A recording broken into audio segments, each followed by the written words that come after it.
interessante de ver o desenvolvimento da educação num outro país que não o nosso. Provavelmente talvez tenham pessoas aqui que tenham também tido uma vivência em outros países europeus aqui dentro, não sei, mas eventualmente sim, né? Mas pegando, se você quiser traduzir para ela. Então, mas eu acho que também é importante perceber que, mesmo com toda aquela liberdade que ela sentia na infância dela, né, liberdade, seja ela de nudez, seja ela com os animais típicos que ela convivia, seja a liberdade familiar e tal, ela vai, então, descobrir aos 35 anos, nos Estados Unidos, um outro momento, né? Quer dizer, onde, uau, agora, então, será que agora que eu estou vivendo a liberdade, aquela liberdade toda que eu tinha na minha infância, será que não era? Sabe? Como que as coisas vão se situando no tempo? É importante da gente ver essa delicadeza do movimento no tempo, né? Que as paredes de nuvem eram também paredes. Então, quer dizer, como é que isso funciona na vida de cada um de nós, né? As sutilezas da liberdade e do aprisionamento, né? A sutileza, né?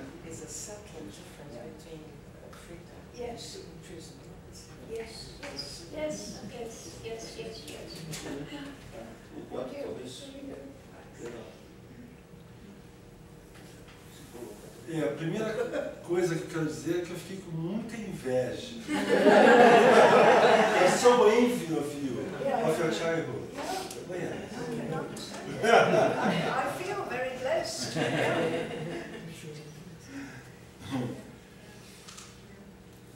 Interessante. Eu achei esse tema, obrigado pelo convite, né?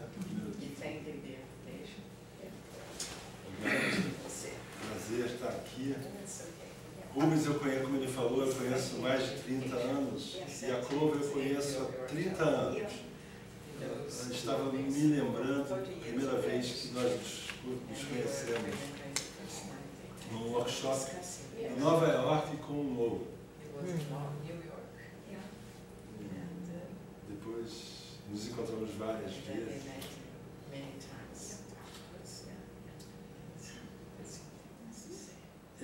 Eu achei muito interessante, eu até preparei, posso falar? Eu até preparei aqui, são 2 páginas, tá, gente? Não, porque ela é a palestrante, mas eu pensando assim, eu vou escrever aqui 2 páginas, eu vou para poder organizar meu pensamento,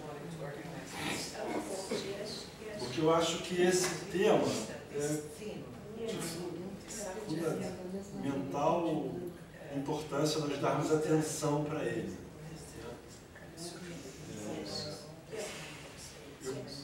Liberdade e eu coloquei restrição, porque preferi do que contenção, porque eu acho que no sentido que, inclusive, que a Clover falou, eu achei que melhor a palavra restrição que contenção. Contenção está dentro de restrição, e restrição tem um sentido mais amplo, né? Restrição, né, a gente pegando a etimologia da palavra, ela vem do verbo restringir, significa impor restrição à liberdade de alguém, diminuir, encurtar, limitar, reduzir.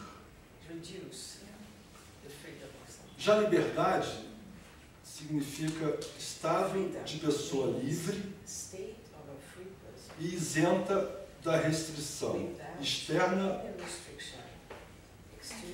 ou de coação física ou moral. Poder de exercer livremente sua vontade. Ousadia. Permissão.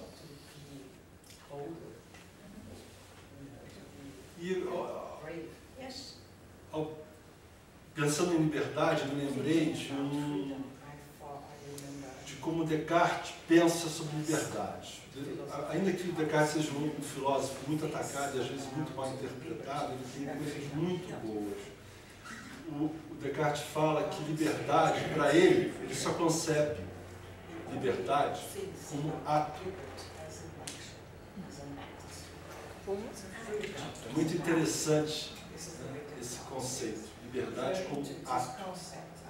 Se não é ato, não se pode falar em liberdade, não ser como ato. Né? E aqui minha cola.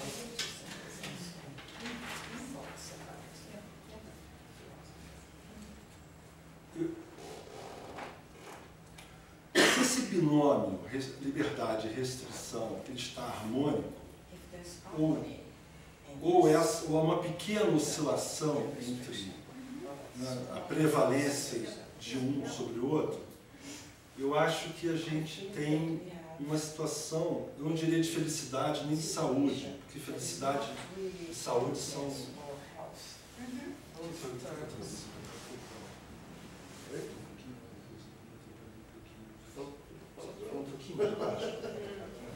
Quer que eu traduza? Se a gente tem uma harmonia entre... Se a gente tem uma harmonia entre esse binômio, a gente não diria que a gente tem exatamente saúde nem felicidade. Porque saúde e felicidade são dois conceitos muito subjetivos e a gente ia entrar numa discussão que não interessa aqui. Mas eu acho que se a gente tem essa harmonia com uma prevalência pequena de uma sobre a outra, como essa generosa infância da Clover, né, a gente vai ter uma condição de possibilidade de não haver injustiça, conflitos e sofrimentos muito sérios. Se esse binômio vai integrar. Isso a gente pode pensar tanto em termos pessoais quanto em termos sociais.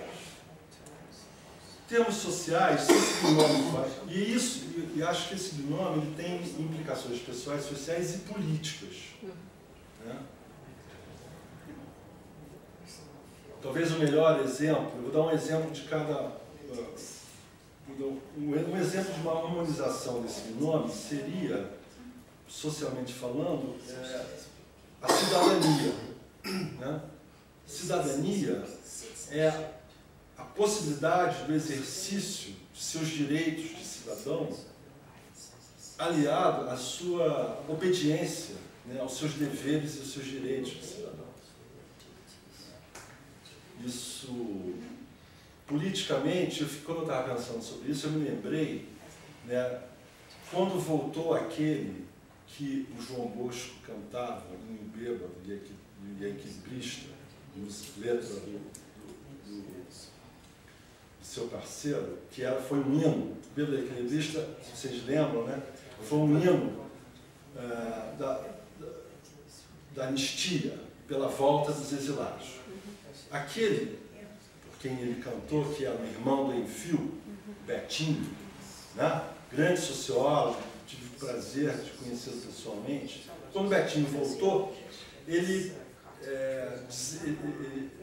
a esquerda ficou muito desapontada com ele, com muita raiva dele, porque o Betinho não foi para nenhum partido político, nem criou nenhum partido político. Criou uma ONG no Rio de Janeiro, em Botafogo, que lutava pela conscientização e pelos direitos da cidadania.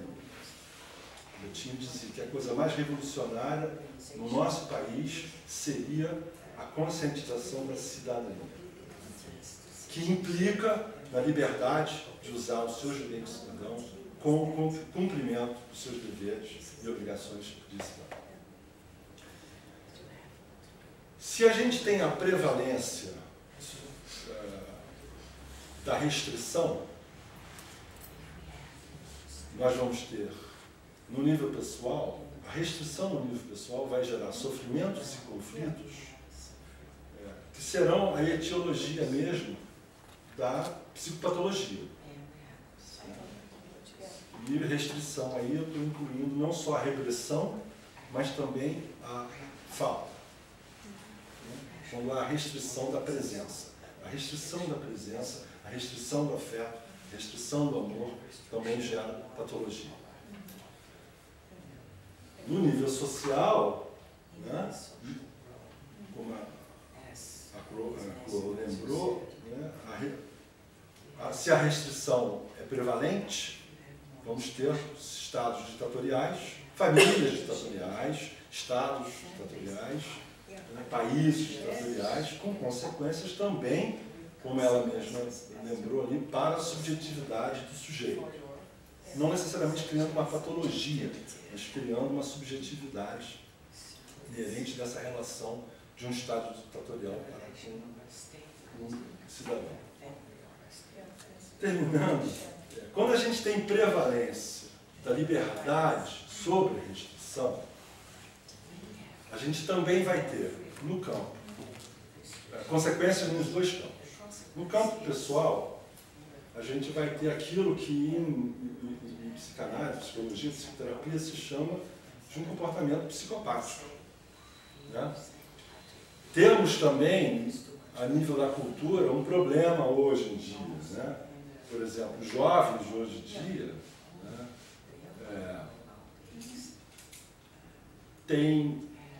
usam e querem usar a sua liberdade e não querem receber nenhuma restrição.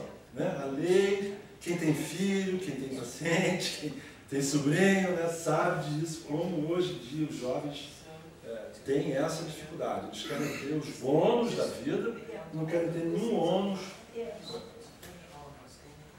pagar nenhum ônus por isso. Isso faz parte da cultura. Né? Uma das grandes cidades de uma classe média para cima. Se a gente tem, e a gente tem vários problemas, eu tenho um problema com meu filho com relação a isso, enfim, se a gente tem esse problema de uma prevalência da liberdade sobre a restrição, com esses efeitos culturais e mesmo da psicopatologia, psicopata, obrigado. No campo social, a gente vai ter os sociopatas, né? Que são desde aqueles que acham que podem exercer sua liberdade, né, de espoliar, de fazer todas as tramóias e sem nenhuma restrição. A gente está tendo aí exemplos, né, do ministro Will, que é um fanfarrão, né? Torcer para a Dilma poder tirá-los, fazer uma limpeza desse ministério. Né? E, agora sim, para terminar, eu acho fundamental a gente poder... Eu observo que a prevalência da restrição sobre a liberdade, ela tem sido muito mais estudada, tanto no campo da psicologia quanto no campo social. Mas a gente tem estudado pouco a prevalência da liberdade sobre a restrição. Né? Até porque é um assunto muito mais difícil, mais complexo. E quando a gente fala dessa relação entre liberdade e restrição, a gente está falando de um fenômeno da relação com o outro.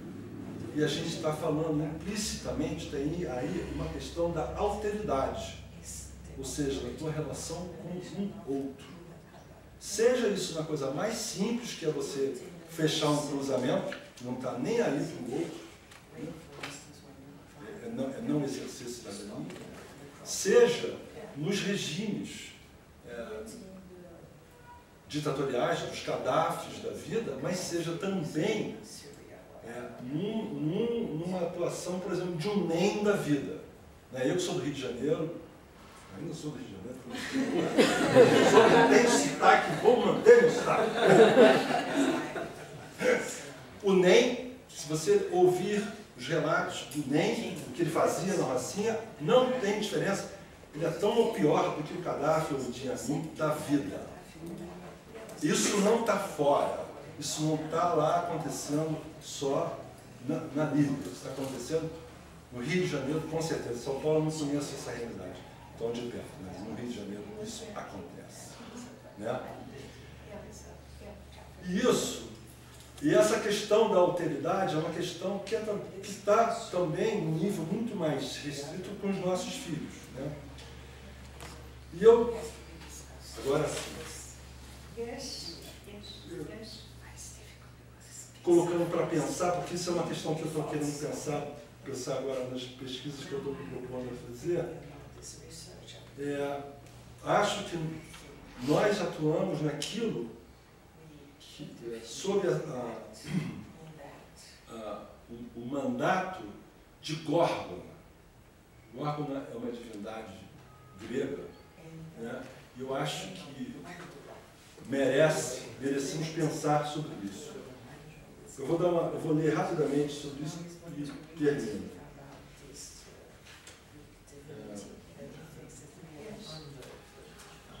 A Grécia Antiga dispunha de 3 figuras míticas que davam inteligibilidade ao acontecimento da alteridade.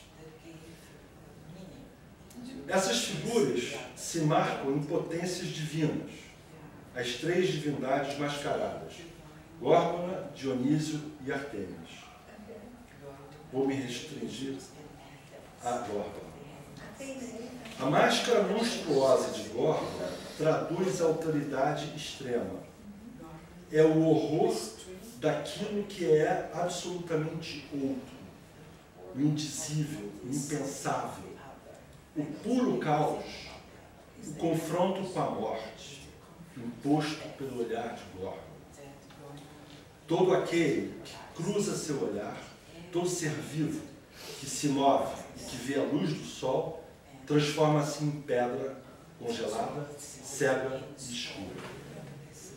Do ponto de vista do homem, a morte encarnada por Górgona seria, pela própria oposição ao mundo dos vivos, o outro absoluto.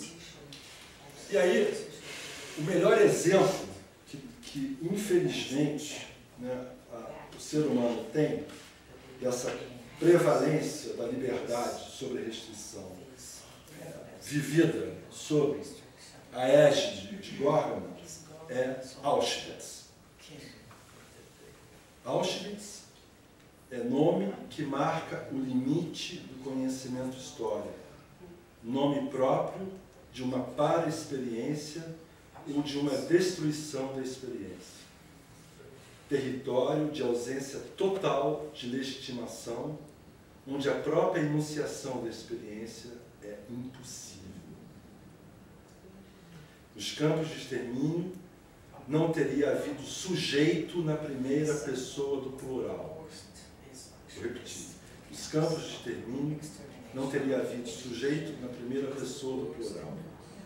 Nenhuma frase teria sido construída na modalidade do nós fazíamos isso ou eles nos faziam aquilo. Cada um teria sido reduzido à solidão e ao silêncio, e não teria havido testemunha coletiva. Obrigado. Bom, essa parte aí final você Depois eu falo para ela. Você foi um Górgona para mim. Mas deu para, assim, resumir um pouquinho. Tá bom. Será que quiser depois eu... Não, acho muito interessante essa comparação que você fez. Ela estava comentando. Você falou. Acho que a gente pega aqui 2 exemplos, eu fico meio no meio da balança aqui. Uma experiência muito pessoal, né? Vida muito pessoal, né? E uma experiência mais histórica, cultural, enfim, de uma visão mais social também da questão. Mas eu acho que, levantando, abrindo para vocês também, eu vejo a questão da justiça como algo que permeou as duas exposições deles, né? A justiça, que eu acho que é uma coisa que está sendo muito revista hoje em dia, né? Está se estudando muito sobre a justiça, a questão da o que é a justiça, como ela procede a justiça. A justiça jurídica, a justiça legislativa ou a justiça dos homens? Há uma relação entre as duas? Ou como liberdade e restrição em termos de justiça? O que é justo dentro desses dois lugares polares? Isso é uma coisa que tem me chamado bastante atenção nesses últimos tempos, que eu tenho me dedicado onde está a justiça? O que é justo? Enfim, acho que a gente podia... Você está louco?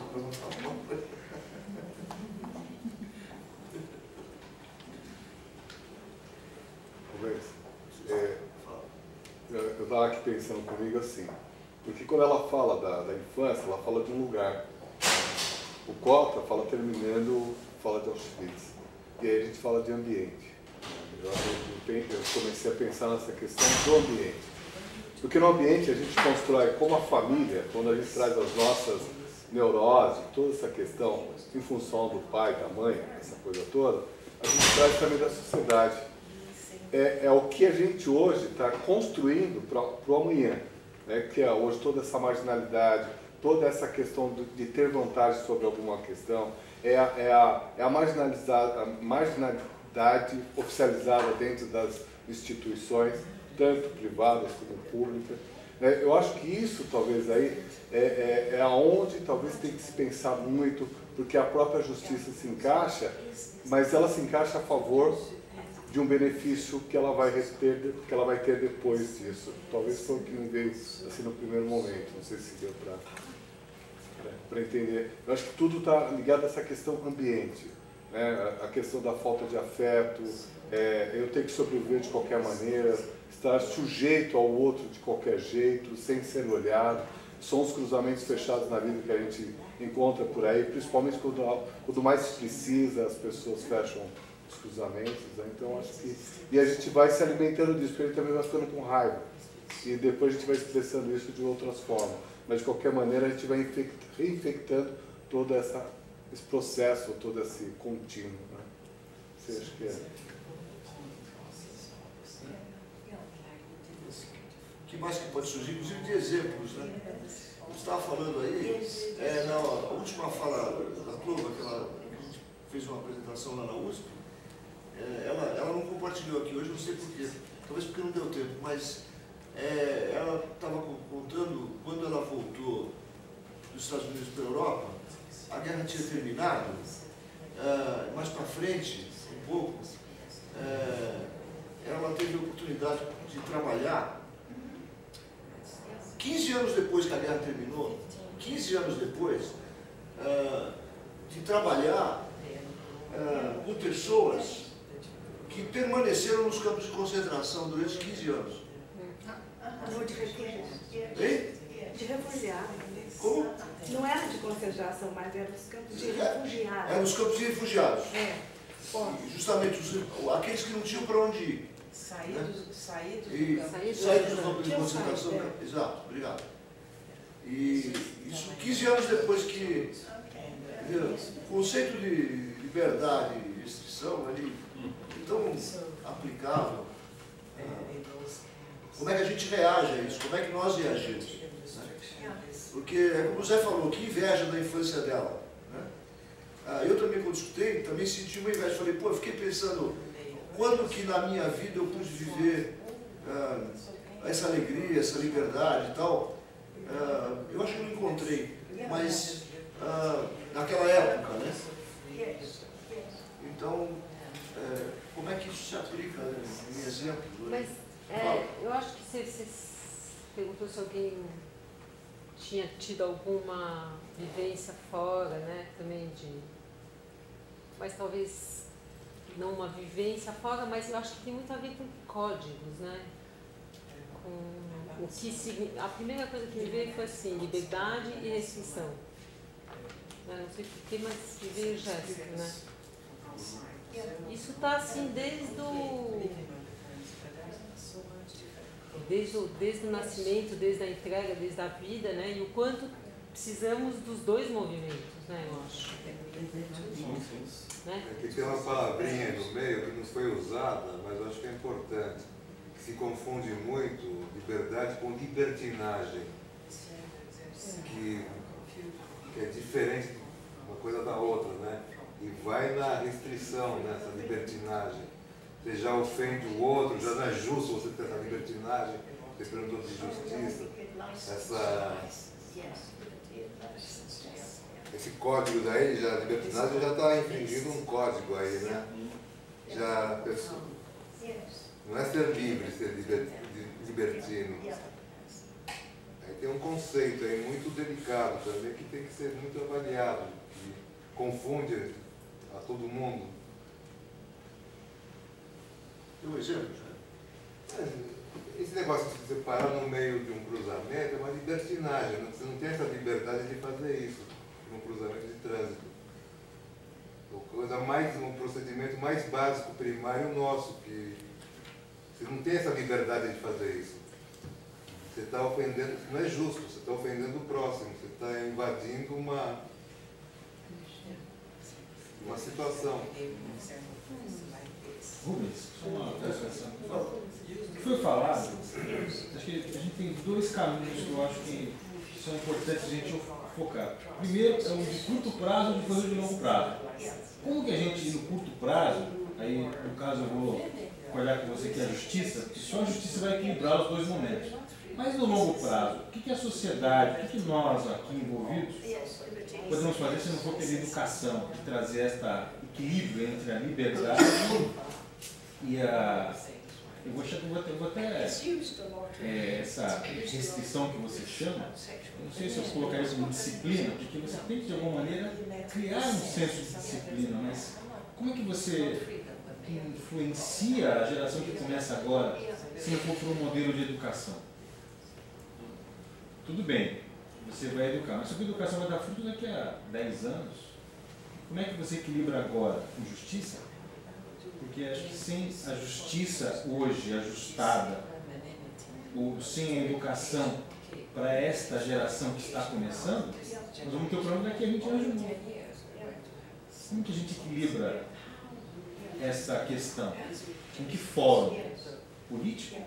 Político-social, na realidade, porque você tem que influenciar as pessoas que estão dirigindo o país.